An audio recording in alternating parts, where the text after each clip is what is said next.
Bonjour à toutes et à tous et bienvenue dans ce nouveau rendez-vous DigiConseil.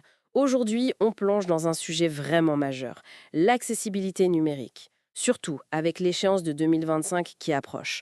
On va explorer ensemble les enjeux, les obligations légales qui arrivent et puis comment transformer ça en un vrai plus pour une structure. Oui, c'est un sujet essentiel.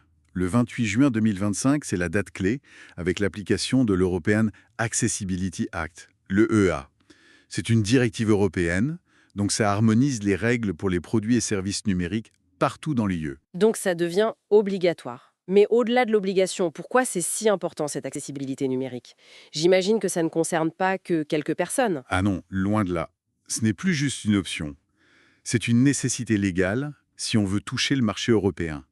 Et ça bénéficie à beaucoup plus de monde qu'on ne le pense souvent. C'est-à-dire, bah, Bah, on pense spontanément aux handicaps visuels, auditifs, moteurs, mais il y a aussi des troubles cognitifs. Et puis, les seniors, les personnes qui utilisent leur mobile dans des conditions difficiles, faible lumière, mauvaise connexion. En fait, rendre un service accessible, c'est améliorer l'expérience pour quasiment tout le monde. d'accord. Donc au-delà de la loi, c'est un vecteur d'inclusion et ça peut même améliorer la performance, l'image de marque. Exactement. C'est un vrai levier. Et le cadre légal, justement, il se précise. Il y a des normes techniques à respecter. La principale, c'est la norme européenne EN 301-549. Elle est basée sur les standards internationaux qu'on appelle les WCAG, version 2.1 niveau AA minimum. WCAG, Web Content Accessibility Guidelines, c'est ça? C'est ça. Et en France, on a notre propre référentiel, le RGAA, référentiel général d'amélioration de l'accessibilité. La version 4 est celle qui s'applique. C'est en quelque sorte la traduction pratique des WCAG pour la France. Et concrètement, ça implique quoi pour une entreprise? Quelles sont les obligations? Alors, il y a plusieurs choses. Déjà, publier une déclaration d'accessibilité sur son site ou son application. Il faut aussi proposer un moyen simple pour les utilisateurs de signaler les problèmes d'accessibilité qu'ils rencontrent.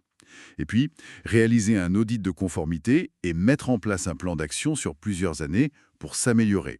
C'est un processus continu. Un schéma pluriannuel, d'accord. Mais est-ce qu'il y a des exceptions, des entreprises qui ne seraient pas concernées? Oui, il y a quelques exemptions prévues, notamment pour les micro-entreprises. C'est défini assez précisément. Moins de 10 salariés et moins de 2 millions d'euros de chiffre d'affaires annuel. Il y a aussi des cas d'impossibilité technique ou de charges disproportionnées, mais attention, Oui. ça doit être très sérieusement justifié. L'idée, ce n'est pas de créer des échappatoires. L'objectif reste l'inclusion. Je vois. Pourtant, quand on regarde l'état des lieux actuel, les chiffres font un peu peur, non? On parlait de seulement 3,5% de sites pleinement conformes dans les sources. C'est vrai que le constat est préoccupant. 3,5% de conformité totale, c'est très faible.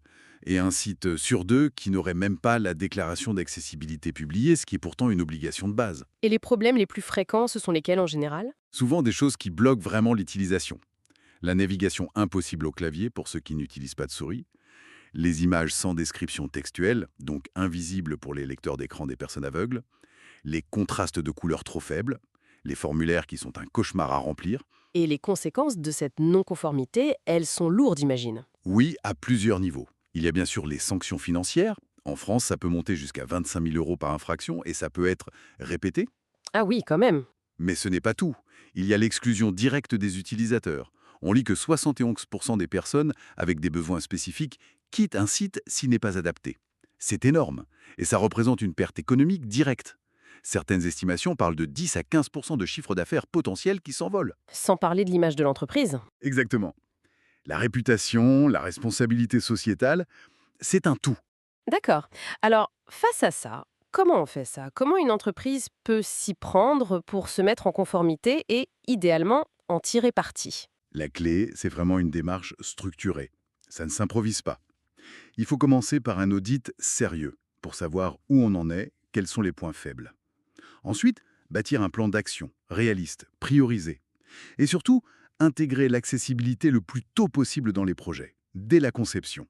Accessibility by design, en quelque sorte. Tout à fait. C'est beaucoup plus efficace et moins coûteux que de devoir tout corriger après coup. Après, il faut suivre, tester régulièrement, si possible avec des personnes en situation de handicap, et communiquer de façon transparente, notamment via la déclaration. Et tout ça repose sur les fameux principes WCAG. Oui, les 4 grands principes. perceptible, opérable, compréhensible et robuste. Il faut que le contenu soit accessible au sens, que les interactions soient possibles pour tous, que l'information soit claire et que le site fonctionne avec les technologies d'assistance. Donc, si on suit cette démarche, on dépasse la simple conformité légale. Quels sont les bénéfices concrets? Ils sont nombreux. D'abord, une meilleure expérience pour tous les utilisateurs, pas seulement ceux en situation de handicap. Ensuite, un meilleur référencement naturel, le SEO. Google aime les sites bien structurés et accessibles. Ça donne aussi une image positive, inclusive, ça élargit l'audience potentielle et ça renforce la confiance. C'est vraiment gagnant-gagnant. Une question qui revient souvent avec les nouvelles technologies, est-ce que l'intelligence artificielle peut aider dans ce domaine? Alors, oui, l'IA ouvre des pistes intéressantes, c'est vrai. Elle peut aider à l'accessibilité. Comment, par exemple? Elle peut aider à générer des descriptions d'images automatiquement, ce qu'on appelle les textes alternatifs. Elle peut faire de la transcription automatique de vidéos, du sous-titrage, ou proposer une assistance pour certains troubles cognitifs. Donc c'est prometteur. C'est prometteur, mais attention, il faut être très clair. L'IA est une aide, un support. Elle ne remplace pas une conception pensée pour l'accessibilité dès le départ. Si le code du site, sa structure, son design ne sont pas solides sur le plan de l'accessibilité, l'IA ne fera pas de miracle. Elle peut même parfois créer de nouveaux problèmes. D'accord, donc l'IA en renfort, mais pas comme solution magique. C'est exactement ça. Elle doit venir renforcer une base qui est déjà accessible nativement, pas servir d'excuse pour ne pas faire le travail de fond. Au final, on voit bien que cette question de l'accessibilité, ça va beaucoup plus loin que la technique ou la loi. C'est une question humaine, une question de société, et même une question économique. Ne pas s'en préoccuper, c'est un peu comme construire des murs invisibles dans le monde numérique. C'est une forme de discrimination silencieuse. C'est une bonne image. Peut-être qu'il faut juste se poser la question, ça. Ça remonte à quand la dernière fois qu'on a trouvé un site web pénible à utiliser? Frustrant. Imaginons cette frustration, mais tous les jours pour des tâches essentielles. Cet inconfort numérique qui peut tous nous toucher un jour ou l'autre. Une réflexion importante pour conclure. L'accessibilité numérique en 2025, c'est donc bien plus qu'une date limite. C'est une invitation à construire un numérique vraiment pour toutes et tous. Merci beaucoup pour cet éclairage très complet. Merci à vous. Merci d'avoir écouté cet échange. Vous retrouverez notre article complet sur l'accessibilité numérique directement sur notre blog www.blog.igconseil.com. L'article s'appelle Accessibilité numérique 2025, obligations, enjeux et solutions pour réussir sa mise en conformité. Cet temps d'échange vous a été proposé par IG Conseil.